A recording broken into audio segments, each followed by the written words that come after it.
Hello, everyone. Matt Clark, research analyst for Money and Markets here with your Bull and the Bear podcast. And before I get into today's podcast, I do want to tell you that Chief Investment Strategist Adam O'Dell's Millionaire Masterclass launched a couple weeks ago.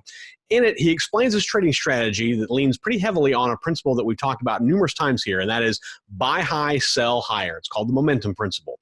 It's a strategy he actually used to make investments to allow him to retire at the age of 33. Like I said before, I'm not 33, and I kind of wish I would have known this strategy. My investment portfolio would probably look a lot better than it does now. But you don't want to miss it. So just head over to www.theinvestingsecret.com and find out more about this amazing strategy and how Adam used it and how you can use it. Again, that's www.theinvestingsecret.com. Now, on with today's podcast. December is traditionally a pretty slow month for the market. Investors are focusing more on next year and looking ahead to 2021 and even more so to the holidays than they are looking at really anything else. But this December, just like this year, is anything but traditional, especially when it comes to initial public offerings or IPOs. This month could capitalize on what's already been a very strong year for IPOs, despite the economic decline surrounding the coronavirus pandemic. As you can see by the chart I'm showing you now, there have already been more than 200 IPOs launched in 2020, according to the IPO research firm Renaissance Capital. A lot of that is due to the popularity of special purpose acquisition companies, or SPACs. These SPACs launch basically as IPOs with the intent of raising proceeds and using that capital to buy private companies, taking them public in what's called a reverse merger. Now, according to SPACinsider.com, 52 SPACs have filed for an IPO in 2020. That's more than any other year since they tracked starting in 2009. Now, as you can see how SPACs have really driven the IPO market this year. And the proceeds from IPOs in 2020 have been their highest since 2014, when a record-breaking 275 IPOs came to market. Around $74 billion in proceeds have come from IPOs this year.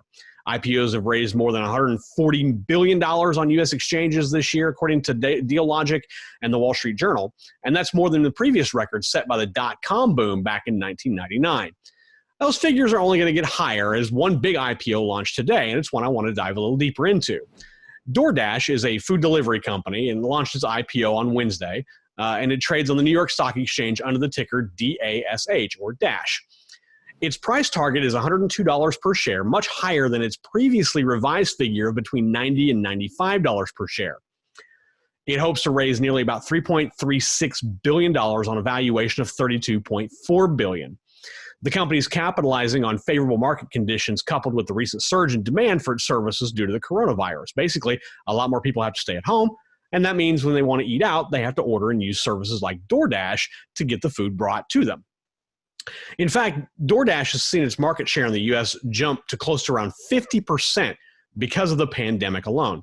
To put that in perspective, Uber Eats, which is second, only holds a 28% market share. DoorDash's business model focused more on suburban areas than on big cities.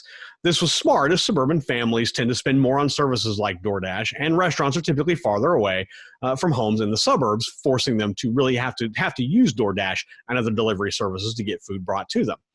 Now, the coronavirus pandemic did create a big surge in revenues for both DoorDash and Uber Eats, as millions of Americans were locked down and really weren't able to go out to eat. DoorDash's revenue jumped from $360 million in the first quarter of 2020 to $880 million in the third quarter. But its competitor, Uber Eats, actually jumped significantly, and even more so, from $820 million in Q1 of 2020 to $1.45 billion in Q3. However, on the same token, DoorDash's net revenue has consistently been in the negative. Four of the top five food delivery companies in the U.S. have also seen negative revenue over the last 2 years. DoorDash did see positive revenue in the second quarter of around $23 million, but that dropped back to a minus $43 million in the following quarter. And as you can see from the chart there, that all four major food delivery service providers have seen their net revenue in the negative, even after the coronavirus burst. But I think there's other things that you have to consider before you look at possibly buying DoorDash's IPO. First off, the competition in this market is very rampant. Food delivery businesses are catering to neighborhoods everywhere. Essentially, there's a lot of players in the game, and it makes it very difficult for one to rise above the rest. And plus, restaurants are proprietary. They can deal with whomever they want. Not all of them will deal with DoorDash. Not all of them will deal with Uber Eats, but they will deal with one of them specifically. Another thing to consider is that growth in this market isn't necessarily going to be consistent. DoorDash has seen spectacular growth leading up to their IPO on Wednesday.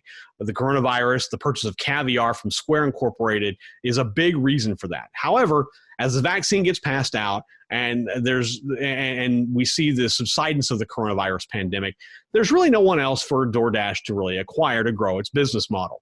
Postmates was bought by Uber, and Grubhub is likely to be bought by the company Just Eat Takeaway.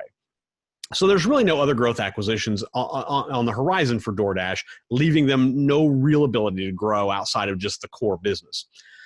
And then you have the issue of employees versus contractors. DoorDash is just like Uber and Lyft, and they classify their drivers, or dashers as they're called, as independent contractors. This, however, has drawn some criticism from states like New York and California and other labor-friendly states, and they're also those two states are also the two biggest food delivery markets for DoorDash. And if states really press the issue, as California has done, DoorDash could be forced to make those contractors actual employees.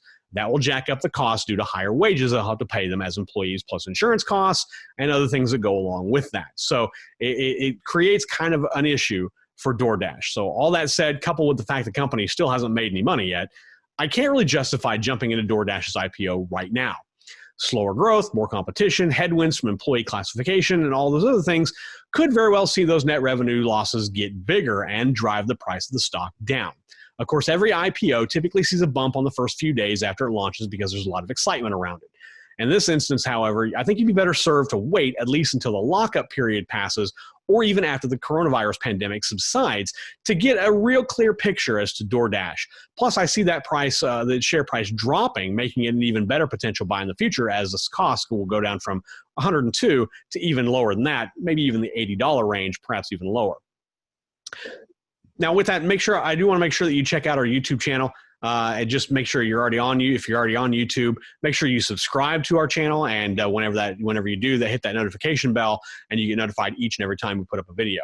Also, you can listen to the Bull and the Bear podcast as an actual podcast, and you can check it out on any podcast syndicator: Apple Podcasts, Google, Spotify, Amazon, iHeartRadio.